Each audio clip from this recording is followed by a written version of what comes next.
Hello दोस्तों, मैं हूं डॉक्टर शबीर। दोस्तों, आपका स्वागत है हमारे मोटिवेशनल चैनल में। दोस्तों, आप सब जानते हैं यहाँ पर हम आप लोगों को मोटिवेट करने की कोशिश करते हैं और ख़ुद भी मोटिवेट होने की पूरी कोशिश करते हैं। तो दोस्तों, आज के टॉपिक में हम बात करेंगे ईगल की, यानी कि बाज की। उसकी उदाहरणें लेकर हम आपको मोटिवेट करने की कोशिश करेंगे। दोस्तों, जब इंसान कोई कार्य करता है या किसी गोल को पाने की कोशिश करता है तो उसको रास्ते में बहुत सी ठोकरें लगती हैं। दोस्तों, ये सब कुछ जो उन इंसानों के साथ होता ही है, उन मनुष्यों के जो अपना गोल पाने के लिए शिद्दत से काम करते हैं। दोस्तों, उनको रास्ते में बहुत सी ठोकरें लगती हैं, लेकिन यही ठोकरें, यही मुसीबतें हमारे लक्ष्य को, हमारे गोल को और खूबसूरत बनाती हैं।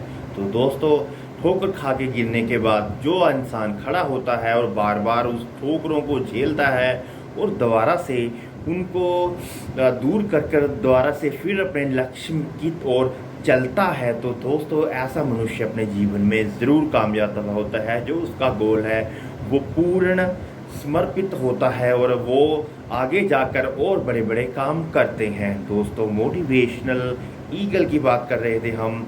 तो दोस्तों, सबसे पहले बात करेंगे कि जो ईगल है, दोस्तों, जब हमारे एनवायरनमेंट में हम कहीं पे भी हों, वहाँ पर बारिश तेज़ होती है और तूफ़ान होता है, बिजली लिशकती है, तो बहुत सी जो दिक्कतें हैं और इसमें शामिल हो जाती हैं। तो दोस्तों, ऐसी दिक्कतों में जो छोटे पंछी होते हैं, जैसे कि तोता हुआ, चिड़िया हुआ, कबूतर हुआ, वो अपने जो उनके घोंसले बनाए होते हैं वहाँ पर छुपकर रहने की कोशिश करते हैं या फिर कहीं और जाकर छुप जाते हैं। तो दोस्तों, ऐसी ही अंधेरी में जो बारिश हो रही है, जो ईगल है वो बादलों के ऊपर चला जाता है। दोस्तों, डिफरेंट एटीट्यूड है। कुछ लोग जब इसका मतलब है जब प्रॉब्लम्स आती हैं तो वो पीछे हट जाते हैं या छुपने की कोशिश करते हैं, लेकिन कुछ लोग जो बादलों के ऊपर अपने कॉन्फिडेंस को बनाए रखते हैं, पेशेंस को बनाए रखते हैं और जैसे कि जो ईगल है अपने बचने के लिए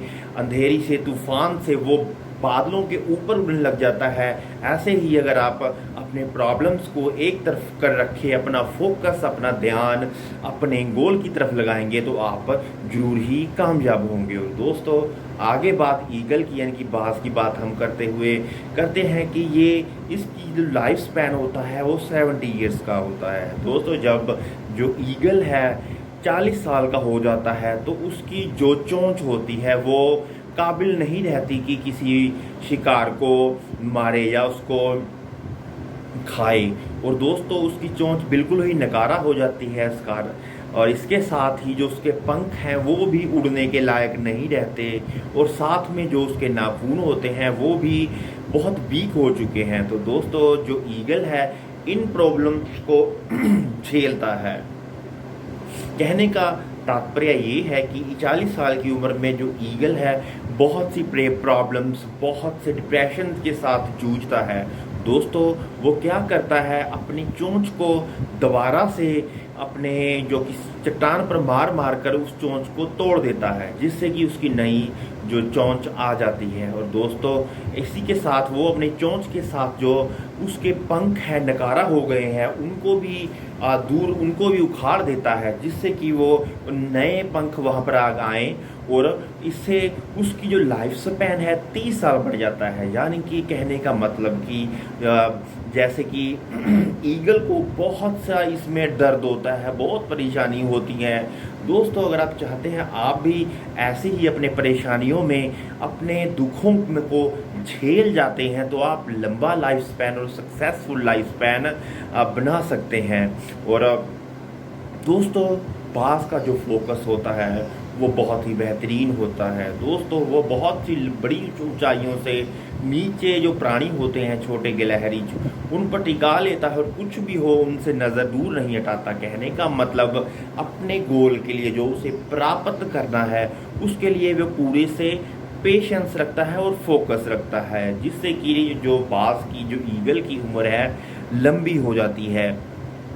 दोस्तों, APJ अब्दुल कलाम जी ने बहुत ही बेहतरीन जो एक कोट है उनका कि जो बम्बल बी होती है दोस्तों, वो कहते हैं, उन्होंने कहा, एक कहानी सुनाई थी जिसमें वो कहते हैं एक बम्बल बी होता है दोस्तों, मकोड़ा बगोल सा, जिसका शरीर बहुत ज़्यादा भारी होता है और उसके पंख छोटे होते हैं दोस्तों। एरोडायनेमिक्स में जो स्टडीज़ हम करते हैं, जो प्लेन बनाने में जो हमारे स्टडीज़, उसको एरोडायनेमिक साइंस कहते हैं।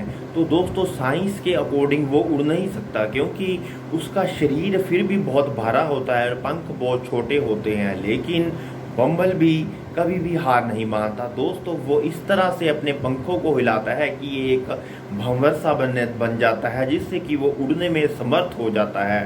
तो दोस्तों अब्दुल कलाम जी का कहने का मतलब है ये है कि आपको अगर लगे भी दुनिया कुछ भी कहे, या ज़माना कुछ भी कहे कि आप ये नहीं कर सकते, वो नहीं कर सकते, लेकिन आप अपने पेशेंस से, अपनी ताकत से आप आगे बढ़ सकते हैं और अपना गोल अचीव कर सकते हैं। जैसे कि एक बम्बल भी उड़ने में समर्थ होती है, तदापि जो साइंस कहती है कि वो उड़ नहीं सकता।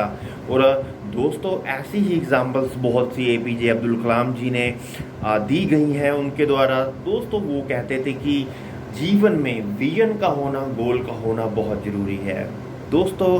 आपकी गुड लुक्स आप कैसे दिखते हैं ये मैटर नहीं करता दोस्तों, आपके पास पैसा कितना है या आपका स्टैंड कितना है ये मैटर नहीं करता।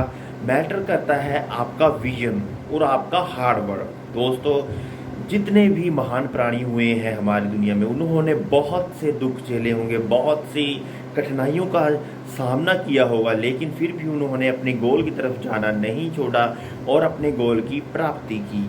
तो दोस्तों ऐसे ही आप भी, अगर आपके जीवन में कठिनाइयां हैं, मुसीबत है दोस्तों, इस ज़िंदगी में, दुनिया में ऐसा कोई प्राणी नहीं है जिसे मुसीबतें नहीं आती, चाहे वो कितना भी अमीर हो या ताकतवर हो। उस